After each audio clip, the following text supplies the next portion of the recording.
Dear students, today we will learn the next topic. Okay, we will see. Now observe this one. Strongly connected. What is the definition of a strongly connected? Now observe here graph G and H are given. For every pair of vertices in G, okay, if A and B are two vertices in a graph G, then there should be a edge from A to B and also B to A. Then only we will say that the graph is strongly connected. You observe here now. Strongly connected means for every pair of vertices in G we are calling now. Okay, we are considering here every pair of vertices in G, not only two, only one or two vertices, every pair of vertices in graph. So if we consider, then A to B, B to A should be there is an edge, then only we will say it as a strongly connected. So this will be there in only directed graphs, not in non-directed graphs. Now observe, G is a strongly connected here. Observe, okay. So for example, there should be a path. There should be a path from every pair of vertices. Okay. Then only we will call it as a strongly connected. Now observe, any two pair of vertices in graph G here. You can take AC. What happens? Observe, AC we are taking two vertices. Now A to C should be path and C to A also there should be a path. Observe, A to C, is there any path? Now A to B there is an edge and B to C there is an edge. So that means A to C there is a path. Now we will check C to A. Observe, C to A, how the path is there. Now C to D you have to go, not C to B, because there is no edge from C to B, only B to C is there. Okay, so then C to D and D to E and E to A, then we will call it as a C to A path. Observe, C to D, D to E, E to A. So now A to C there is a path and C to A there is a path. So that's why not only these two vertices, you can check any pair. Okay, every pair you have to check here. Okay, now observe, you can take another one, AD. If you observe AD, AD is also there. Now observe, A to B is there, B to D is there. Okay, A to D there is a path and B to A is there any path? Observe, D to E, E to A. You can take another one also, B to E, for example. B comma E can take two vertices. Now B to E, is there any path? Observe, B to D, D to E. Of course you can take B to C, C to D, D to E. So B to E there is a path. Now observe, E to B, is there any path? Observe, E to A, A to B. So E to E B is also path. So like this you can consider any pair of vertices in this graph. Now there is a path. Okay, so that's why this graph G is connected strongly. And observe, H is not strongly connected, this is weakly connected. Observe, take any two pair of vertices, the condition should not satisfy here. Okay, not only take only one pair, but you have to consider counter, you have to take a counter example here. Which one is better to take a counter example here? We will see, for example, AD. Okay, AD I am taking. Now A to D or D to A, is there paths or not? You can check. Now A to D, observe. Now from A to D there is no vertex is connected from A. Observe, E to A edge is there and B to A is there, but not from A. Okay, from A there is no direction is there towards outside of A, not inside of A. So that's why A to D there is no edge, but still D to A maybe there is an edge. D to E is there, E to A is there. Okay, so that's why we cannot say this one is strongly connected. So A to D there is no path, that's why we can say it is weakly connected. Like this, if only one counter example we are given, then we can say it is a weakly connected. So now H is weakly connected. Now the material is given, similar thing we discussed here in this example. Now observe the next. Determine the graph are isomorphic or not. Okay. Now we will observe these graph G and H are isomorphic or not. So which is very important. How we will look this one. Now observe, to determine these two are isomorphic, what are the conditions first should satisfy? Number of vertices in G and H are equal. Number of edges should be equal in G and H. Observe, if we are taking G equal to V comma E and H equal to W comma F, V is number of vertices in G and W is number of vertices in H. Okay. Now observe, mod V equal to mod W equal to 6. Observe, there are 6 number of vertices in each graph, and mod E equal to mod F equal to 8. You can observe number of edges in each graph are 8. Now observe the degree sequence of G. Now observe how the degree sequence 3 3 3 3. That means degree of a vertex is 2. So like that, two vertices are there, namely u1 and u4. You can observe these having the degree 2 in G. Okay. Now the remaining vertices u2, u3, u5, u6 having the degree 3. So 4 vertices having the degree 3. Now is same as in H. Okay. So you can observe this one in H also, v1, v4 having the degree 2 and v2, v3, v5, v6 having the degree 3. So that means whatever the order, but the degree sequence is same for any vertex you can take. But H has a simple circuit of length 3, that is v1, v2, v6, v1. Now observe a circuit of length 3 here in H. Observe v1 to v2, v2 to v6 and v6 to v1 again. There is a triangle here through these vertices v1, v2, v6. So that means this is a circuit we will call of length 3. Okay, you know already what is circuit. So starting end points are same. So again v1 came. So through these edges.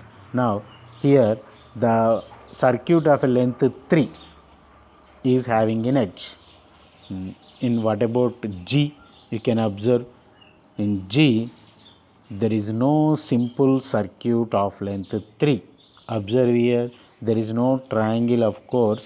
Okay. Observe, but whereas G has no simple circuit of length 3. That's why G and H are not isomorphic. So through these circuits and path definition, and circuits, okay, so we can check whether the graphs are isomorphic or not. Okay, so if they are isomorphic means the same length of circuits or same length of paths should be there in each graph. Length must be same. Okay, so there is no such type of length here, length of 3. So then these two are cannot be isomorphic, like that say. Now next, this is the back side page. Now determine whether the graphs G and H are isomorphic. Okay, so here we can see this is the solution. Okay, now observe this graph G and H. Both G and H having the 5 vertices, of course 6 edges. Now what is the degree sequence of G and H? Observe 2 2 2 3 3. So degree sequence of G and H is are also same, both having a simple circuit of length 3. Of course both having a simple circuit of length 4 and a simple circuit of length 5. You can observe all these lengths in G and H. Okay, so this leads to maybe isomorphic but not sure. Okay, if these lengths are there, then we can say maybe isomorphic. Okay. Of course, in later on, if there is no function existing, may or may not possible these are isomorphic. Okay. uh, Now, to find the possible isomorphism, first we have to take the circuit or path